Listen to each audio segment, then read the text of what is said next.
The second attack within 2 or 3 days of an Irish police officer by a crazed man wielding a sword. And I know what you're thinking. Allahu Akbar, Allahu Akbar!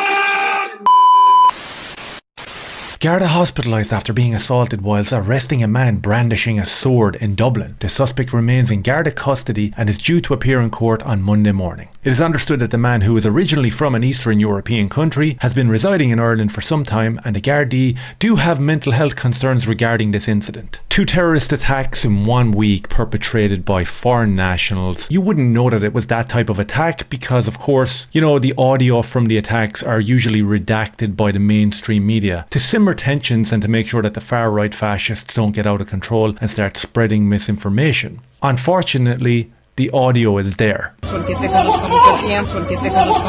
And before we go any further with this story, there's a couple of things that I'd like to clear up. First of all, in terms of the footage from 3 or 4 days ago being fake, a lot of people jumped into my comment section and were like, dude, you are the bait. You took it hook, line and sinker. This was fake. To be honest with you, there is an element to the footage that does look a little bit saucy. The way the camera is just like pointed at the side of some chick's face, and then we see the attempted attack on these police officers and the pathetic response from other angles. It does look a little bit saucy. The timing in which the unmarked car arrives, that's all a little bit strange and weird. I honestly haven't looked into it enough to have a definitive answer on whether it was a fake psyopted event or anything like that. I don't know. I'm trying to figure out in my mind, just even as we're talking about it right now, why you would do that. Surely if it was going to be faked, wouldn't it be an Irish person, a far right person attacking the poor police, defenceless fat bag of shit? I don't know. So I haven't really looked into that. Secondly, a bunch of new subscribers jumped on board the other day. I really do appreciate it. And if anything that I say here makes sense, maybe hit like, subscribe and share as well. I really appreciate that. Get the channel back up and going. This particular article is written by Paul Healy, the intrepid crime correspondent for the Irish Mirror. This guy does a lot of crime corresponding, but really what he's doing is gaslighting, right? On a week where we've had 2 savage attacks on Irish police officers, this guy's main journalistic endeavours are aimed towards Conor McGregor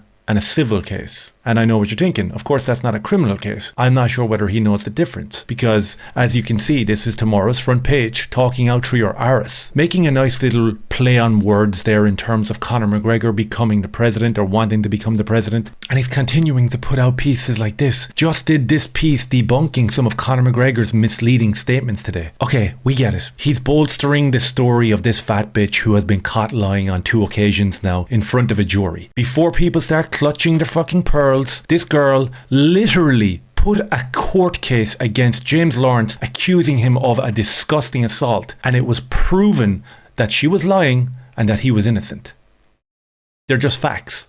And of course, facts hurt the people with masks in their bio and pronouns in their bio and things like that.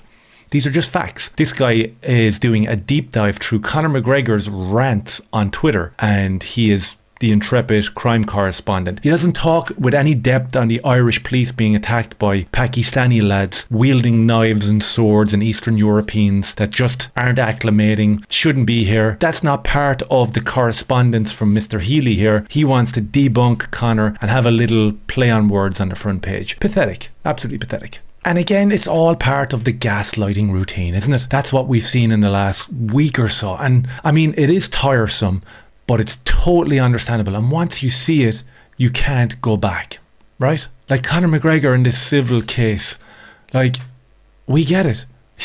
Like, no one was expecting the appeal to come back and be like, listen, we're exonerating Conor. It was all a big lie. This chick has been caught lying. 2 times the director of public prosecutions failed to even go after this case because of the lack of evidence. Forget about all that. Watch us bend the narrative and make him out to be some sort of animal demon. We've seen it over and over again. Far-right fascists that are coming out attacking the poor, innocent, new to the neighbourhood people. What about the anti-maskers and the anti-vaxxers? Look at all them lunatics. This is an old playbook that the media, in lockstep with the government, love doing. So that's the best we can do in terms of crime correspondence and what's actually happening on the streets. And a lot of people went after me the other day saying, oh, I can't wait for you to get into trouble, and when you ring the police or when you ring the guards, they won't come. Ha ha ha ha. I'm like, dude, where I come from, nobody rings the guards. We were taught from a very small age, never trust them, never talk to them, never answer a question. You know why? Because where I come from, these motherfuckers would be in our housing estates all the time. No matter what you did to better yourself, they would always love to tell you that this is not where you're from. Go back to where you're from. So the idea of me calling the guards and them not coming, that's never going to happen, kid.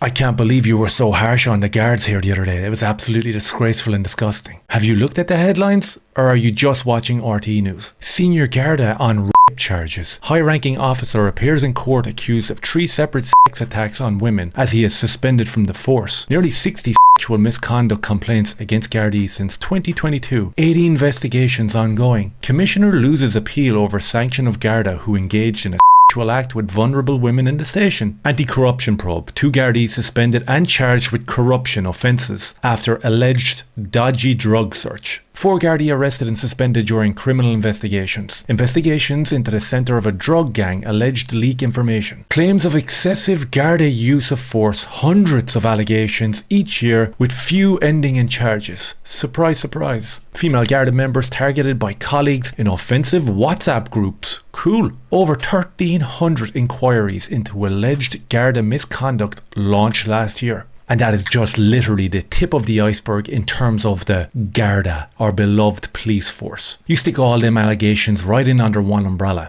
Sexual assault, drug dealing, criminal activity, whistleblowing, WhatsApp groups, excessive force, and stick on a caveat for human trafficking, which they're partaking in every day, where they are legitimately beating Irish people into their houses, onto the ground, arresting and imprisoning said people. Because these people have a problem with sword-wielding foreigners running around the country attacking people. And that really does paint a really good picture of An Garda Síochána, our police force here in Ireland, and what we should think of them going forward. And without calling for any violence, which of course I wouldn't endorse, thank God it wasn't a member of the Irish public who were just out and about doing their daily routines that was chopped down with a sword yesterday. If any of that made sense, let me know down below. As I said, hit like, subscribe and share if it did. Cheers.